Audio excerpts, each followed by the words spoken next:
नमस्कार, मी Shivani. Pune prime top 10 मध्ये आपलं स्वागत. दौंड तालुक्यातून गेलेल्या भीमा नदीच्या पाण्यामध्ये दौंडच्या पूर्व भागातील आलेगाव ते देऊळगाव राजे या दोन्ही गावाच्या मध्यभागी काही शेतकऱ्यांना भली मोठी मगर पाण्यात दिसून आली आहे. पुराच्या पाण्यात मगर वाहून आली असल्याची शक्यता वर्तवण्यात येत आहे.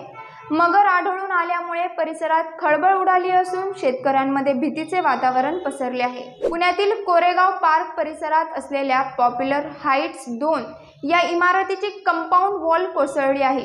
पुण्यात झालेल्या मुसळधार पावसामुळे शनिवारी 27 जुलैला रात्री 1 वाजण्याच्या सुमारास ही संरक्षण भिंत कोसळली. मात्र त्यानंतर आता या इमारतीच्या मागचा भाग देखील कोसळायला सुरुवात झाली आहे. या इमारतीत राहणाऱ्या नागरिकांना घर खाली करण्यासाठी महापालिकेकडून नोटीस देण्यात आली असून दोन्ही इमारतीतील 60 फ्लॅटमधील 300 ते 400 लोकांना स्थलांतरित करण्यात आले आहे. पावसाचा जोर लक्षात घेता ही बहुमजली इमारत कोसळण्याची भीती महापालिका प्रशासनाकडून व्यक्त केली जात आहे. दौंड ते पुणे नियमित प्रवास करणाऱ्या नागरिकांची संख्या मोठ्या प्रमाणात आहे. नोकरी आणि शिक्षणासाठी हजारो नागरिक रोज पुणे दौंड शटलने अपडाऊन करत असतात. मात्र सध्या प्रवाशांना गर्दीचा सामना करावा लागत आहे. गर्दीमुळे प्रवाशांचे हाल होत असून रेल्वे डब्यांची संख्या वाढवण्याची प्रवाशांनी मागणी केली आहे. पुणे मुंबई द्रुतगती मार्गावर खड्ड्यांचे साम्राज्य पसरू लागले. पावसामुळे या द्रुतगतीची अक्षरशः चाळण व्हायला लागली आहे. खड्ड्यांमुळे चालकांना अचानकपणे ब्रेक मारावा लागतो. मात्र अशा वेळी मागच्या चालकाचे लक्ष नसेल तर हमखास इथं मोठा अपघात होण्याची चिन्ह आहेत. त्यामुळे हे खड्डे तातडीने बुजवण्याची गरज निर्माण झाली आहे. पुणे शहरात रविवारी 28 जुलैला झिकाचे आणखी 8 रुग्ण आढळले आहेत. त्यामध्ये 10 वर्षाच्या बालकाचाही समावेश असून झिका रुग्णांची संख्या आता 45 वर पोहोचली आहे. तसेच झिका बाधित असलेल्या 2 ज्येष्ठ नागरिकांचा संशयित मृत्यू झाला आहे.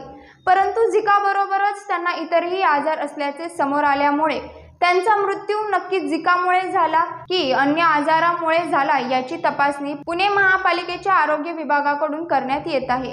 खडकवासला धरण साखळीत संततधार पाऊस सुरू असल्याने रविवारी रात्री मुठा नदीत मोठ्या प्रमाणावर पाणी सोडण्यात आले. धरणातून विसर्ग सुरू झाल्यानंतर आज सोमवारी 29 जुलैला सकाळी भिडे पूल आणि शिवणे पूल पुन्हा पाण्याखाली गेल्याचे पाहायला मिळाले. धरण क्षेत्रात सुरू असलेल्या पावसामुळे रविवारी रात्रीनंतर विसर्ग सुरू करण्यात आला. तसेच नदीकाठच्या वसाहतींना सतर्कतेचा इशारा देखील देण्यात आला आहे. निवडणूक आयोगाच्या निर्देशानुसार विशेष संक्षिप्त पुनर्निरीक्षण कार्यक्रमाअंतर्गत पुणे जिल्ह्यात विविध ठिकाणी मतदार नोंदणी मोहीम राबवण्यात येत असून नागरिकांचा त्याला चांगला प्रतिसाद मिळत आहे. विधानसभा निवडणुकीत मतदान करण्यासाठी 16 ऑगस्ट पर्यंत मतदार नोंदणी करता येणार आहे.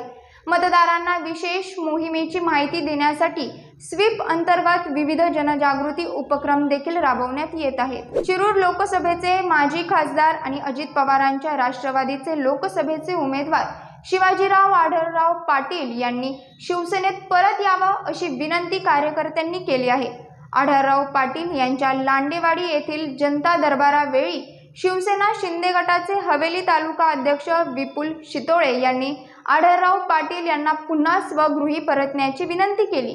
त्यामुळे आढळराव आता परत स्वगृही जाणार का याची जोरदार चर्चा सध्या राजकीय वर्तुळात सुरू झाली आहे. तरुण पिढीतील मोठा वर्ग व्यसनाच्या आहारी गेल्याचे पाहायला मिळत असून त्यातून अनेक गैरप्रकार घडतानाही समोर येत आहेत.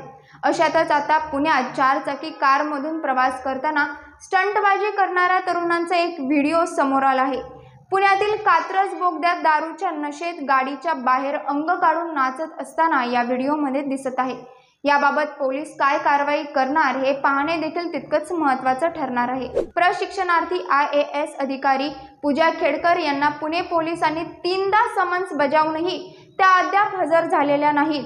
मागील 8 दिवसांपासून पोलीस त्यांच्याशी संपर्क साधण्याचा प्रयत्न करत आहेत. मात्र त्या संपर्क क्षेत्राच्या बाहेर असल्याची माहिती वरिष्ठ पोलीस अधिकाऱ्यांनी दिली आहे. पूजा खेडकर यांनी जिल्हाधिकारी डॉक्टर सुहास दिवसे यांच्या विरुद्ध वाशिममध्ये छळवणुकीची तक्रार दिली होती. त्या अनुषंगाने पुणे पोलिसांनी खेडकर यांना जबाब नोंदविण्याचे आदेश दिले होते. पाहत रहा पुणे प्राइम न्यूज.